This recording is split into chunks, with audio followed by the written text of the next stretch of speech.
হরে কৃষ্ণা, রাধে রাধে বন্ধুরা। তো তোমরা আমার আগের ভিডিও দেখে নিয়েছো। তো আমি আমার গোপাল সোনাকে কীভাবে অভিষেক করিয়ে স্নান করিয়ে ড্রেস পরিয়ে রেখেছি। তো এবার আমি বসে পড়েছি পুজোয়। তো দেখো প্রথমে আমি কীভাবে কী পুজো করি, আমার প্রসেস তো তোমরা দেখো। আমি আমার মতো করে গোপালকে সেবা দেওয়ার চেষ্টা করি। তো দেখো কীভাবে কী করছি। প্রথমে আমি ধূপ দিয়ে আরতি করলাম। তো এরপরেই পঞ্চপ্রদীপ জ্বালিয়ে নিয়েছি। তো পঞ্চপ্রদীপ দিয়ে আমি এখন আরতি করছি আমার গোপাল সোনা। তো দেখো, তার জন্য গোপাল সোনাকে আবার শুধু দেখো, গোপাল সোনার দিকে তো চোখ সরানো যাচ্ছে না, যে এত সুন্দর লাগছিল যে আমার গোপাল সোনাকে। দেখো কি মিষ্টি লাগছে না? তোমরা কমেন্টে একটু রাধে রাধে লিখে দিয়ে যেও আমার গোপাল সোনার জন্য কিন্তু, ঠিক আছে? তো দেখো, এরপরে এই পঞ্চপ্রদীপ দিয়ে আরতি আমার হয়ে গেল। তো সবাইকে তাপ দিয়ে দিচ্ছিলাম, গোপাল সোনাকে আগে তাপ দিয়ে দিলাম। দেখো, তো এরপরেই কর্পূর দিয়ে আমি আরতি করছি এখন। তো দেখো, তো একটু স্পিডটা বাড়ানো আছে ভিডিওর। তো দেখো, তোমরা দেখে মনে হচ্ছে না কতটা স্পিডে করছি, কিন্তু এতটা স্পিডে আমি কিন্তু করিনি পুজো। তো আস্তেই করছিলাম। তো ভিডিওতে এখানে স্পিড বাড়ানো আছে। তো দেখো কি সুন্দর লাগছে না আমার গোপাল সোনাকে? দেখো, তো তোমরা পুজো পুরো পুরো প্রসেসটা তোমরা দেখতে থাকো কিভাবে কি করছি। তো দেখো, তোমাদের ভালো লাগলে স্কিপ না করে ভিডিওটা দেখো। তো এরপরেই আমি গোপাল সোনাকে যা যা ভোগে দেওয়া হয়েছে আজকে সব কিছু একটু একটু করে খাইয়ে দিচ্ছিলাম। তো দেখো, প্রথমেই নাড়ু, লাড্ডু, মিষ্টি, ঠিক আছে, যা যা আছে সবই খাইয়ে দিচ্ছি। তো দেখো, যে 8 রকমের মিষ্টি রয়েছে এটা, তো এটা একটু খাইয়ে দেবো এবারে।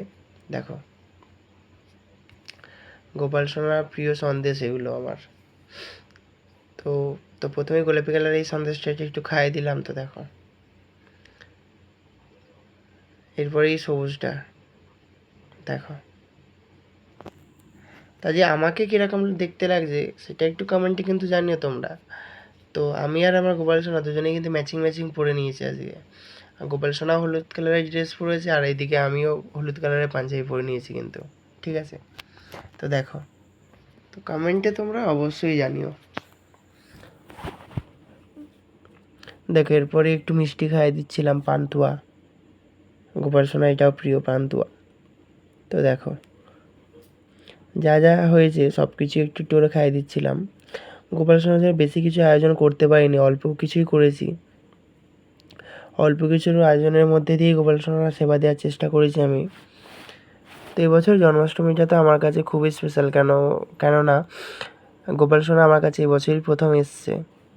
তো এবছরই প্রথম সেবা দিচ্ছি আমি গোপাল সোনাকে। তো দেখো,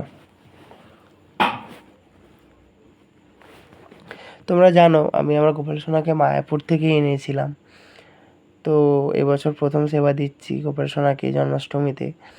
জন্মাষ্টমীতে আমি প্রত্যেক বছরই করি, সেলিব্রেট করি, আমার কৃষ্ণ রয়েছে, কৃষ্ণকে নিয়ে। তো এবছর যেহেতু আমি গোপাল সোনা এসছে, তো তাই জন্য এবছরটা আমার কাছে খুবই স্পেশাল। তো আমি আমার মতন করেই করেছি, অল্প কিছু আয়োজন করে।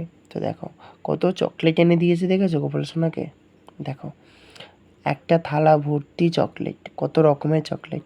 আর এদিকে গোপাল সোনার কাছে এদিকে মাঞ্চ আর ডেইরি মিল্কটা আমি রেখে দিলাম।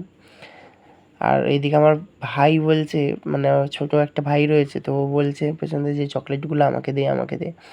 তো ওকে বললাম যে পুজো শেষ হয়ে যাক তারপর দেবো। তো এই দেখো, এদিকে আমার পুজো শেষ। আর এদিকে তালগুলো দেখো, গোটা দুটো তাল দেওয়া হয়েছে, কেন জানো তোমরা?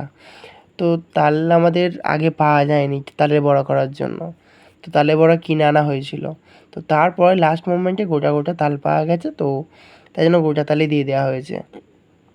তো এদিকে আমাদের পুজো কমপ্লিট, আর এদিকে ওকে দিয়ে দিয়েছি প্রসাদ এখন।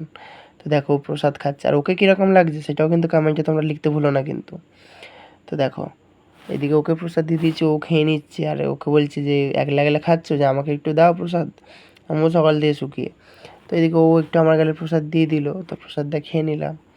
তো এরপরে আমিও আলাদা করে প্রসাদ নিয়ে নিয়েছি খাবো বলে, যেহেতু সকাল থেকে না খেয়ে, জলও না খেয়েছিলাম, প্রচণ্ড খিদেও পাচ্ছিলো, জল তেষ্টাও পাচ্ছিলো। প্রথমে একটু জল ফল খেয়ে নিলাম, খেয়ে নিয়ে প্রসাদ খেয়ে নিচ্ছি।